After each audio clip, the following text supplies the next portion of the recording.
Hi, everyone. My name is Christine S. Escobar, and I'm the founder and editor of Represent Classical, where we center the stories, news, events, and achievements of classical music performers, composers, educators, administrators, and students in classical music who are Black, Brown, Indigenous, and people of color. This evening, I have the pleasure of speaking with DComposed. DComposed is a Chicago-based chamber music experience that honors Black creativity and culture through the music of Black composers.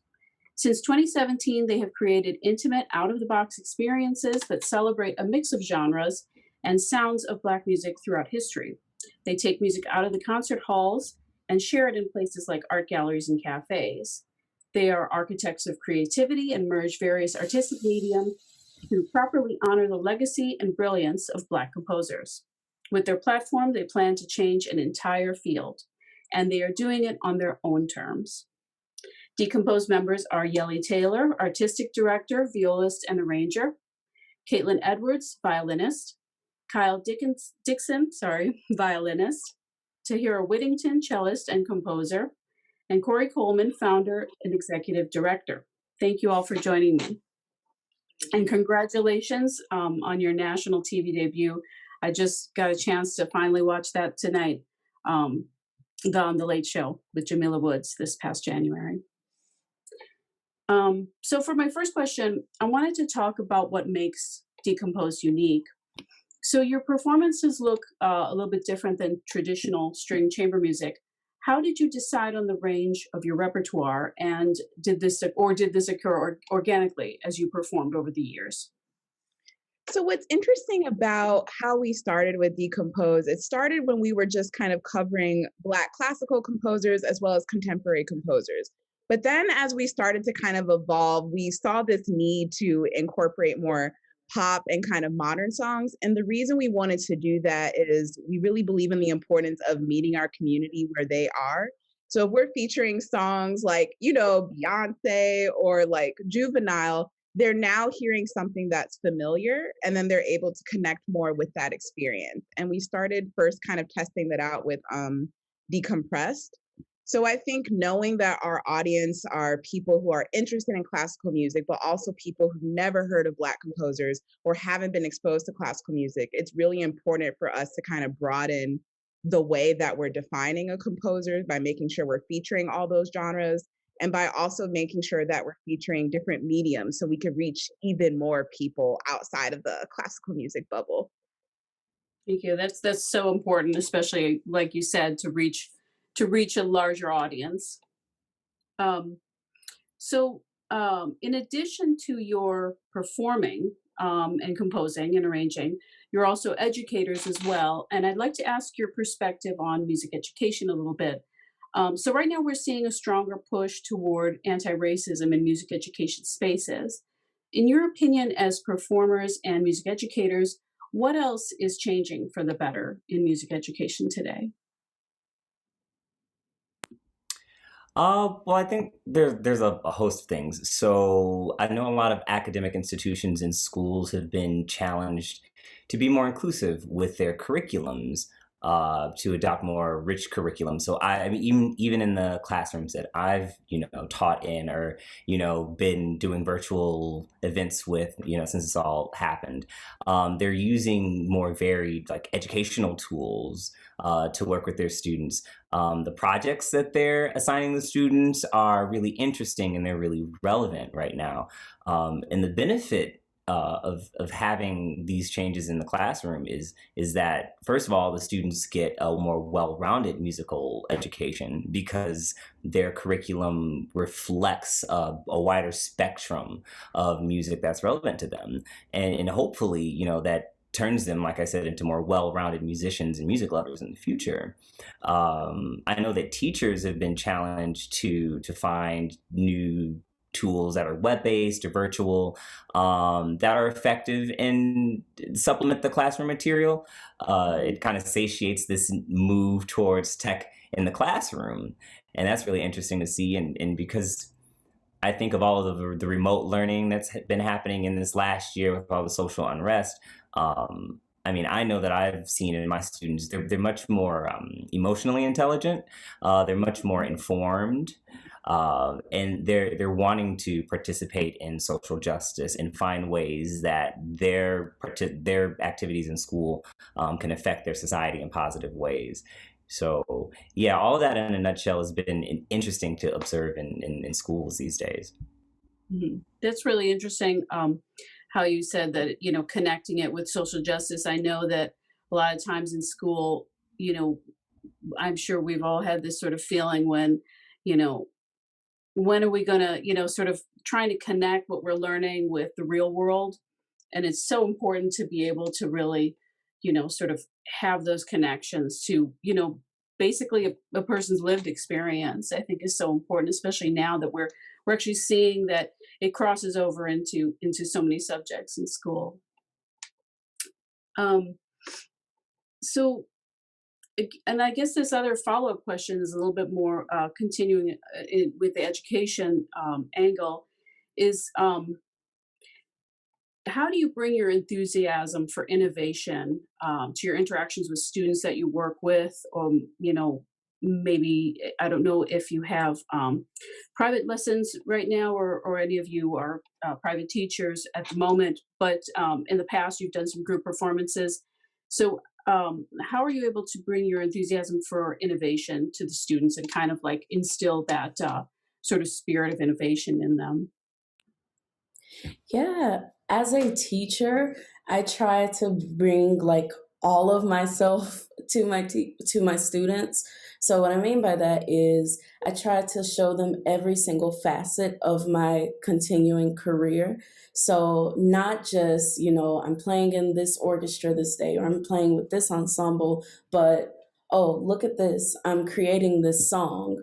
I'm, going outside the box, outside of classical music and incorporating this music from my childhood or from my church, exploring different genres, and basically just trying to show them that there's more outside of just being in an orchestra or just teaching. Like nothing is wrong with those two things, but oftentimes, me personally, growing up, those were the two options I was given in school. But nowadays, with technology, the internet, everything, the sky is the limit and the possibilities are endless. So, really, just getting them to see that whatever you have a passion for, you can incorporate that with music and carry on with it. That's a really great point. Yeah, it's in some ways, especially the pandemic sort of hit home with that, you know, sort of the industry shrank in a bit with the live performances. But at the same time, I think a lot of people sort of stretch themselves. I'm sure your team here has stretched yourselves with technology and becoming an expert on learning all those things and ins and outs, and obviously um, everybody sort of is seeing that musicians really do have to be entrepreneurial and really do sort of look at things in different angles. um so with the virtual, well, let's talk a little bit more about what's sort of happened over the last year, I guess, which has been very challenging, obviously. What are some of the ways that Decompose has had to adapt over the last years? I know that you've had some very successful virtual performances. I really enjoyed your Garfield Park Conservatory. That's one of the performances that comes to mind. One of the performances you did at Garfield Park Conservatory, and that was sort of a multimedia experience. There was meditation. There was a little bit of reflection. It was a beautiful experience. But so what are some of the ways that your group has had to adapt? And maybe along those lines, what are some of the positive changes that you've experienced as musicians having had to adapt over the past year? I can start there. I mean, I want us all to contribute. So the thing that comes to me first is just being able to reach more people. I think that seems relatively obvious, but before the pandemic, the classical music world was very much an in-person experience for the most part. And so if you wanted to work with kids, you have to be in the classroom with them, right? And so once upon a time that meant traveling. That meant that it really limited the children, particularly in the communities that you could reach. And so that has been really incredible that the music world has sort of shifted into understanding that there are so many ways that we can interact with people. And for us, that means that we can, now, if you have access to the internet, it's possible to engage with people, to bring music to them, to do workshops and things like that, which has been so wonderful. That's great. And how is your audience how has your audience changed now that you do a lot more, obviously, of the virtual performances? And what's the audience response been like? Obviously, you've probably picked up some people who have not really been, as enthusiastic in the past. Maybe they haven't experienced live classical music in the past, but maybe they happened upon it or were referred to a performance online, or somehow it struck them, or with the availability of sharing online performances. Has there been what's the feedback been like for the virtual performances? Um, since we're putting more online through our social engagement, our YouTube channel, our website. I think more and more people are realizing what we can offer, what services we can offer, and with them being more online because of stay-at-home mandates, they're wanting to seek out ways to engage themselves, whether that's entertainment, education, um, just knowledge in general. And for us to do it in the way that we do it with these people, I think more and more people are gravitating toward it, and we're seeing that it's hit them very positively. I think with just the Time for Healing project, and even with when the Jamila Woods collaboration was released, we got a lot of comments to say this was the time I needed this. I needed this release. I needed this other side to look at, with everything else going on, with the chaos that's going on. I needed this peace. So we've gotten a lot of that feedback, and we've gotten a lot of support regarding, what we can offer, our with our music, with our different genres of music, with our offerings of the playlists that we do on a monthly, bi-weekly basis, and also our coloring books that we that we have. These are just the many ways that we've been able to expand our relationship with our audiences, and I think it's grown. Now that we're at home, it's actually grown our interaction with audiences, and we're really grateful for the people who have stuck with us throughout these years. That's wonderful. That's really wonderful. Yeah, I have a copy of the first edition of the coloring book. It's really wonderful. Is it the same illustrator? I can't remember for the second edition. No, okay. Yeah, it's really neat. And I've been meaning to. I think that was one of my Christmas gifts to my niece. Now that I think about it, because I ordered it for her. But yeah, that's been really wonderful. I was so happy to see that. And so with the change in the virtual, with the new broadening of the audiences, do you notice that there's other artistic collaborators or musical contemporaries that are also responding differently to your music now? Are there people or groups or ensembles, organizations that are more eager to collaborate for events?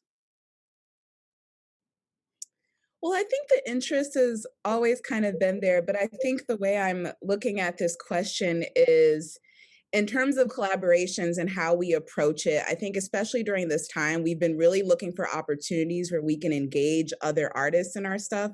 Right now, finding work and opportunities is limited. So when we are creating programming, we're really being thoughtful about who else can we kind of bring into this. So when we first released our first project in 2020 with A Change Is Gonna Come, we made an effort to be like, okay, let's bring in 11 Black photographers, knowing that a lot of people aren't having work right now or aren't having their work seen. I think a really big part of what we're doing is trying to figure out how can we kind of like lift as we climb. So as we get opportunities, how are we bringing other people into the fold? As far as more people being interested, there's definitely a lot more interest in collaborations and working with Decompose. So definitely navigating That's that. great. That's great to hear. Is there, this might be a difficult question, but I'll ask it anyway. And if there's, if you have anything to add about this, it might be interesting. Is there anything that critics misunderstand about Decomposed? I don't know what critics say, Hopefully but I will. it's positive. Yeah, but I will sort of take this time to clarify what we do, because I think it's very easy to assume that the totality of us is that we're a string quartet. Hmm. That's a very, very simplified version. We're four people playing string instruments, but I think, and we're also not entertainers. There's a real kind of like equating of music and performance with the act of entertaining, with trying to put on a show for the audience. And I think when I think about what we do, most importantly, I think we're storytellers. Or I know that we are storytellers, and we're just using, using music to share the stories of Black people, of many of the Black experiences, of different experiences across time. I also think that we are community builders, and I think we are explorers in the sense that there are very rigid ideas about what is for quartets, what they do, string quartets. And so we are constantly exploring what that means and how we can continue to broaden what's expected of four string players. And then this is just me personally, but I'm going to throw it out as the group mission because I think it's true, is in a sense, I think of us as healers.